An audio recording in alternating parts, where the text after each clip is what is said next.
मैं आ गई आप लोगों के लिए एक और नया ब्लॉग लेकर। तो आप लोग कैसे हैं? आपका स्वागत है मेरे पूनम भारती ब्लॉग में। आशा करते हो आप लोग अच्छे होंगे, हम भी बहुत बढ़िया हैं। तो आज है जन्माष्टमी, तो आप सभी को जन्माष्टमी की ढेरों शुभकामनाएं। तो अभी मैं बना रही हूँ किचन में पंजीरी।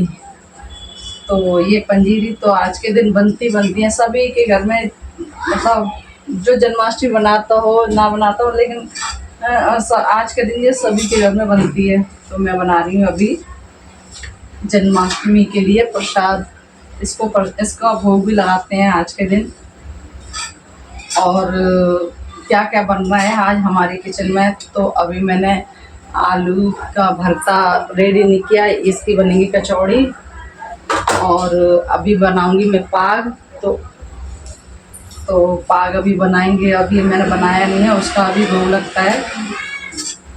तो आप लोग बने रहिए मेरे ब्लॉग में और देखते रहिए क्या क्या क्या होता है, कैसे कैसे पूजा हो रही है, क्या क्या बन रहा है मेरी किचन में। और आप लोगों की कैसी तैयारी चल रही है बताइएगा आप भी। और किस किस के यहाँ मतलब ये पंजीरी बनती है। तो पंजीरी बनती है आटे की, और इसमें अभी हम इसको भूंजेंगे मतलब ब्राउन करने तक। फिर इसमें अपना जो भी ड्राई फ्रूट्स वगैरह होते हैं वो डालते हैं, घी डलेगा इसमें, फिर इसका लगेगा भोग। तो अभी तैयारियां चल रही हैं बस प्रसाद बनाने की अभी, और जो भी बनेगा अभी बाद में तैयारियां करेंगे। यहाँ पे हमारी पंजीरी हो चुकी है, तो इसको ये मैंने एक डोंगे में निकाल लिया है। तो उसको एक साइड रख देंगे हम ठंडा करने के लिए। जब तक ठंडा होगी जब तक हम अपने पाक की तैयारी कर लेंगे। तो मैंने अभी लिया है ड्राई फ्रूट, तो उसको कढ़ाई में डाल दिया, 1 चम्मच घी डाला पहले। फिर उसके बाद मैंने अपने जो भी ड्राई फ्रूट्स थे वो डाल दिए। तो धीमी आंच पे हम उन्हें फ्राई करेंगे, और धीमी आंच तेज आंच पे करेंगे तो मतलब वो जल जाएंगे। तो इसी वजह से मैंने आंच बहुत धीमी कर दी थी। तो हल्की हल्की आंच पर ही हम इनको फ्राई करेंगे। जब तक फ्राई करेंगे, जब तक इसमें से हल्की सी खुशबू और थोड़ी ब्राउन सा हो जाए, तब तक हम इन्हें फ्राई करेंगे। तो ये फ्राई हो चुके थे, तो मैंने इनको निकाल लिया था एक बर्तन में। और फिर आई थी हमारी, इसमें मूंगफली भी डाली थी मैंने। तो पहले इनसे मैंने और इनको मूंगफलियों को रोस्ट कर लिया था, फिर इनके छिलके निकाल लिए थे। छिलके निकालने के बाद फिर मैंने इसको फ्राई किया था, जो हल्का सा हमारा उसमें से घी बचा था, तो उसी में मैंने हल्का सा इनको फ्राई कर लिया। इनको भी फ्राई कर लेते हैं, इनका मतलब इनको भी धीमी आंच पे ही फ्राई करना है। बीच में आ गया था मेरा बेटा, तो बोल रहा था मम्मी मेरे को मतलब ये ड्राई फ्रूट्स चाहिए। तो मैंने उनसे मना कर दिया, बेटा अभी नहीं मिलेंगे, जब तक प्रसाद बनेगा, जब तक भोग लगेगा, जब तक कुछ नहीं मिलेगा।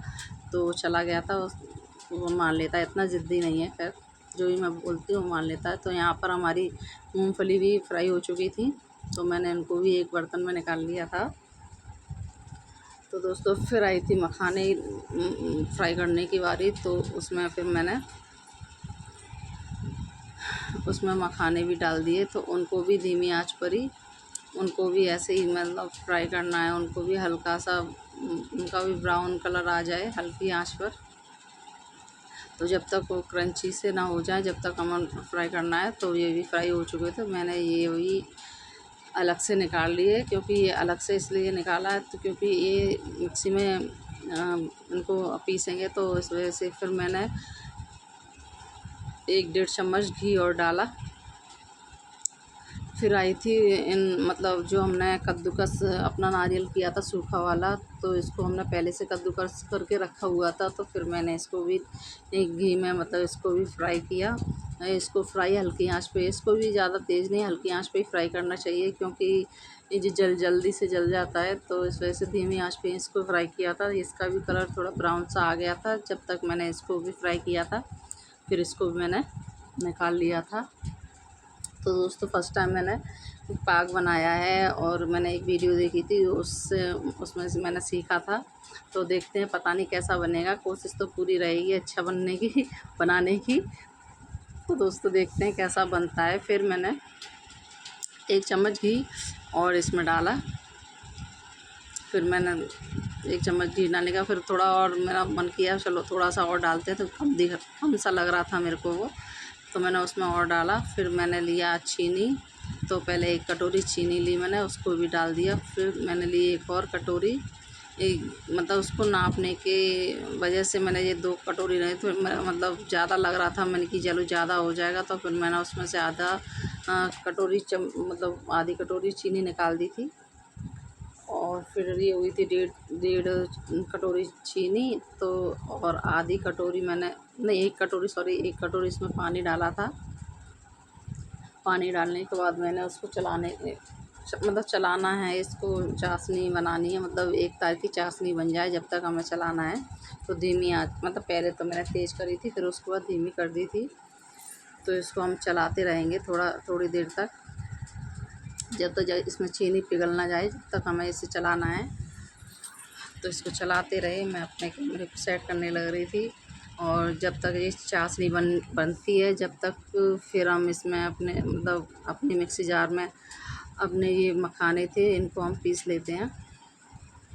तो मखानों को हमने अच्छे से पीस लिया, मतलब इतना ज़्यादा बारीक भी नहीं करना है, हल्का दरदरा, जो मोटा सा थोड़ा होना चाहिए दरदरा टाइप में। तो इस टाइप में ऐसा मतलब पीसना है, ज़्यादा बारीक हो जाएगा तो अच्छा नहीं लगेगा। थोड़ा मोटा मोटा सा हमने पीस लिया है, फिर इसको भी हमने निकाल लिया है। तो दोस्तों फिर है ना, ये थोड़ी सी मूंगफली और जो ड्राई फ्रूट्स वगैरह हमने सारे फ्राई किए थे, उनको भी हम हल्की 1-2 बार चक्कर लगवाएंगे मतलब मिक्सी में। तो और बस उनको भी इतना दरदरा ही मतलब पीसना, ज़्यादा बारीक नहीं करना है। फिर इधर इलायची भी कूट ली थी, इलायची का पाउडर इसमें चाशनी में डाल दिया था, क्योंकि उससे टेस्ट अच्छा आ जाता है, हल्की सी खुशबू आती है ना इलायची की, तो बहुत टेस्टी लगता है। तो इस वजह से मैंने उसमें इलायची भी डाल दी थी, फिर उसको चलाने लगी थी। और फिर इसमें तो मैं चेक कर रही थी कटोरी पर डालकर, हल्की सी ठंडी, क्योंकि हाथों से तो जल जाएंगे। तो मैं देख रही थी अभी चाशनी बनी है या नहीं बनी है, तो अभी नहीं बनी। तो हमें 2 मिनट और पकाना है इसको। तो चलो इसको पकाते हैं 2 मिनट और चलाते हुए फिर मैंने आँच को थोड़ा तेज़ कर दिया था, क्योंकि टाइम लग रहा था। तो इस वजह से फिर इसको चलाती रही। चलाने के बाद फिर मैंने देखा, फिर दोबारा से थोड़ा 2 मिनट के बाद मैंने अपनी कटोरी पे ये चाशनी डाली। चाशनी डालने के बाद इसको ठंडा किया फूँक मार के, क्योंकि गर्म हुई तो हाथ जल जाएगा। तो इस वजह से तो फिर इसको भी फिर से देखा कि हाँ, इसमें एक तार अब भी नहीं बना। बड़ा देर लग रही थी पानी पकने में। तो फिर से हम इसे चलाने लगे। तो फिर चलाते हुए फिर हमने तीसरी बार इसको देखा, कटोरी पर डालकर इसको फूँक मार के फिर ठंडा किया। और फिर देखा हमने, हाथों से उंगलियों से चेक किया उसको कि हाँ, इसमें एक तार बन रहा है या नहीं बन रहा है। तो हाँ, इसमें एक तार बनने लगा था। तो ये पक चुकी थी सारी चाशनी, हमारी हो गई थी रेडी। और फिर आई थी हमारी इसमें, मतलब जो भी हमने ड्राई फ्रूट्स और मखाने वगैरह सारे हमने मिक्सी में पीस के रखे थे, तो हमने सारा कुछ उसमें पलट दिया। फिर उसको हमने धीमी आंच पे फिर इसको सारे को मिक्स किया। मिक्स करते करते गैस को बंद नहीं करना है, हल्की आंच पर ही मैंने इसको मिलाते रही, मतलब 2 मिनट के लिए इसे मिलाना है। और जब तक मिलाना है कि पूरा एकदम अच्छे से मिल ना जाए, कहीं से सूखा ना रह जाए। सूखा रह जाएगा तो अच्छा नहीं लगेगा। तो अच्छे से 2 मिनट के लिए इसे चलाते रहिए और मिलाओ इसे अच्छे से।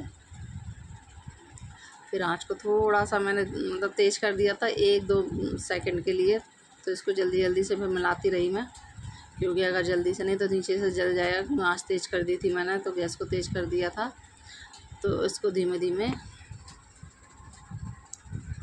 फिर इसको हमने मतलब बिल्कुल स्लो आंच करके गैस को बिल्कुल स्लो कर दिया था। फिर इसमें मैंने एक थाली ली, एक थाली में फिर है ना थोड़ा सा घी डाला।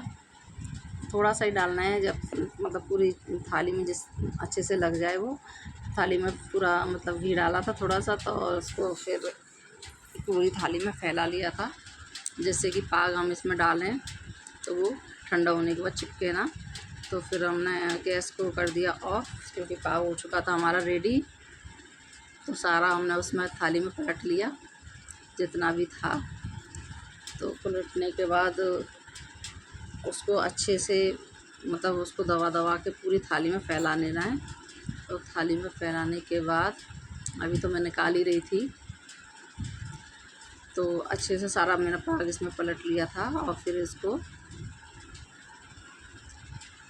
सारा निकाल लिया। फिर मैंने इसको दबा दबा के पूरी थाली में, दोस्तों गैस हमारी स्लिप छोटी सी है ना, तो बहुत दिक्कत होती है हर चीज़ करने में। तो सब सामान को पहले एक साइड रखना पड़ता है, जब जाके कुछ करना पड़ता है। तो इस वजह से इस सामान को मैंने हटा दिया था। फिर अपने ये पाक को मैंने जल्दी से थाली में पलट के फिर इसको ठंडा किया। ठंडा मतलब ठंडा नहीं किया, गरम गरम इसी को मतलब दबा दबा के हमने पूरी थाली में अच्छे से फैला दिया। मतलब ऐसा नहीं कि मतलब कहीं से उबड़ खाबड़ रह जाए ना, तो सारा मतलब अच्छे से फैला दिया एकदम।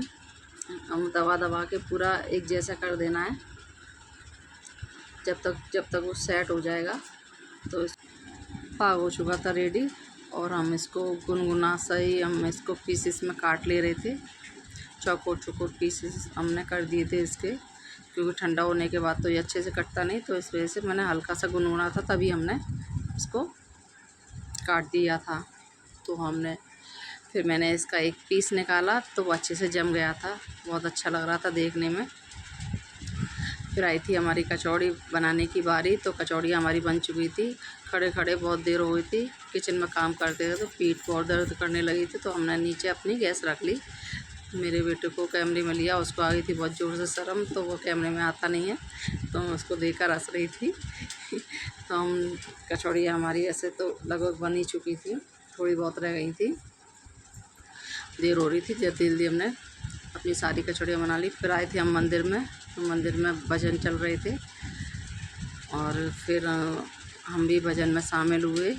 थोड़ा टाइम रह गया था, भजन हो रहे थे, तो वहाँ पे फिर हम आई थी 12 बज चुके थे, तो शंख बजाने की बारी आई। क्योंकि जब मतलब 12 बज जाते हैं तो हर साल हमारे यहाँ शंख बजता है। तो मेरी जेठौत बजा रही थी शंख, तो फर्स्ट टाइम पे उससे बजा नहीं, तो इतनी ज़ोर से सब लोग इतनी ज़ोर से हंसे। लेकिन सेकंड टाइम में उसने अच्छे से खूब तेज़ी से शंख बजा दिया, और फिर सब लोग मतलब आवाज़ सुनने लगे, खूब तेज़ बजाया था उसने। फिर आई थी मेरे पति देव की बारी, फिर उन्होंने भी बड़ी तेज़ शंख बजाया। हर साल यही बजाते हैं, पहली बार तो, लेकिन इस बार जेठौत ने बजाया। फिर सब लोग आरती के लिए खड़े होने लगे। आरती हो रही थी मंदिर में, तो आरती करने के लिए सब लोग खड़े हो गए, तो आरती हो रही थी, तो बड़ा अच्छा लग रहा था। बहुत तेज़ी से लोग, और सब लोग वीडियो भी बना रहे थे, आरती हो रही थी उस टाइम, तो सब अपने अपने फ़ोन लेके वीडियो ही बना रहे थे। लेकिन ऐसी बात नहीं, आस्था नहीं थी, आस्था पूरी होती है, लेकिन ये काम भी करना होता है ना, तो इस वजह से आस्था तो पूरी थी। तो पूरी श्रद्धा से हम लोगों ने आरती की, तो फिर प्रसाद बँटा। फिर बस इतना ही था आज का ब्लॉग।